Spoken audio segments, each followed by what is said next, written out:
What's going on, guys? So we're at the year 2 update. Really excited for this. Let's go to the left side, see what things are looking like. In this, compared to the before picture we have here from week 2, I would argue that the hair is much more voluminous. The shape of the hairline is pretty similar, but it feels healthier, if that makes any sense. Like, for example, when I run my fingers through my hair, I don't notice that, you know, I have like these clumps of hair coming out. That used to happen with me, but right now I'll run my fingers through my hair and like maybe I'll get like 1 or 2 strands out at the worst. For the right side, we have the same kind of thing, more thickness, you know, more volume there. The difference in quality is very noticeable here for me. I won't go so far as to say that it's worse. I said that in the last video in month 18, and that was because I thought it was actually worse, and it probably was.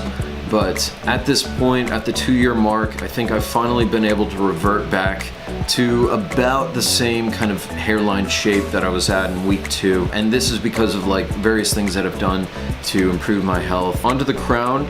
This is where, you know, I have kind of fluctuating thickness. I think it's worse than the before shot that you see here. And also it might be hard to tell because of the lighting. Sorry about that. With that said, I think it's better than month 10. The quality of my hair now since the before shot on my crown is about the same. But as far as the volume, I think it's a bit less than the before shot. That's the only side that I think is worse in this update, so take that for what it's worth. Now I know you guys are very curious about how I apply the oils, the ratio that I apply the oils in, that kind of thing, and it's reasonable concerns. Now, as far as the coconut oil and castor oil mixture, nothing is really changing. If I'm going to change anything, it'll be going from coconut oil to rosemary oil.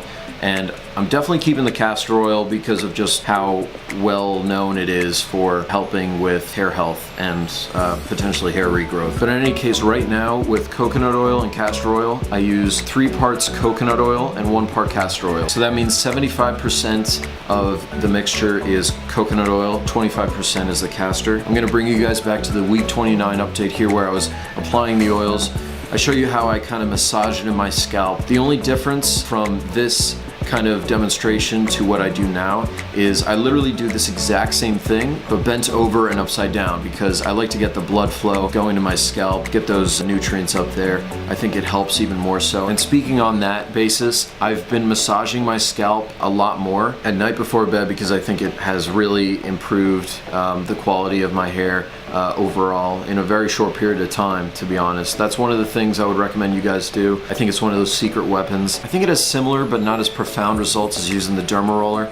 It's just not as invasive, which is a plus, I think, for a lot of people, including myself. Now, I apply these oils 2 to 3 times a week at night. I used to do this every other night. I used to apply the oils every other night, but I found that overdoing this can also lead to the exact opposite of what you want, which is potential hair loss. So I try to keep it in moderation. I think that's the key here. So 2 to 3 times a week has been the sweet spot for me. Hopefully the same applies for you guys. I have very sensitive like skin and hair, so I think if it works for me, it should work for you guys, so I wouldn't worry too much.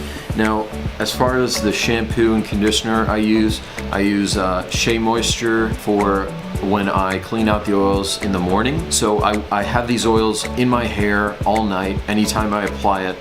And then in the morning, I wash them out with the Shea Moisture shampoo or conditioner. I'm not being sponsored by them, by the way, just as a disclaimer. Honestly, I've been using the Shea Moisture shampoo and conditioner for years because they have very natural ingredients, nothing that I don't really understand. So that's kind of what I look for there. So I highly recommend that product if you guys are into that kind of thing. Otherwise, if you got something that you're good with, stick with it, you know what I'm saying? As far as my takeaway, there's definitely regrowth potential. I feel like I've regrown my right side a little bit, as I was saying before. I think worst case scenario, if there's no regrowth at all, then these oils are perfect for hair maintenance.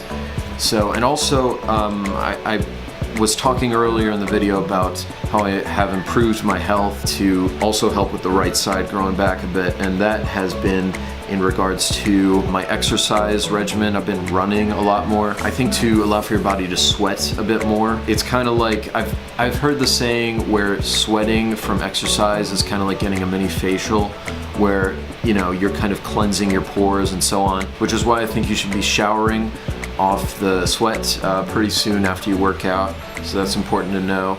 I think. And then also with my diet, I've been vegan for some time now, a little over a year and a half. It's been, I think, really helping me because it just makes me more conscious of what I'm eating, if that makes any sense. It personally helps me in the sense that I'm more attentive to the right kinds of foods that I might need for my skin, you know, with antioxidant-based foods, or foods that are high in beta carotene, like with sweet potatoes or butternut squash or whatever. I have a video on the foods that you can eat that will improve your hair quality, so I'll link that below if you guys are interested. Also, I'll link the video to how I apply these oils more in depth. I have like a very specific video on it down in the description for you guys. So I think that'll help out. If I missed anything, or if you have a suggestion or a question down below, you can post and I will be sure to get back to you guys. All right guys, peace out.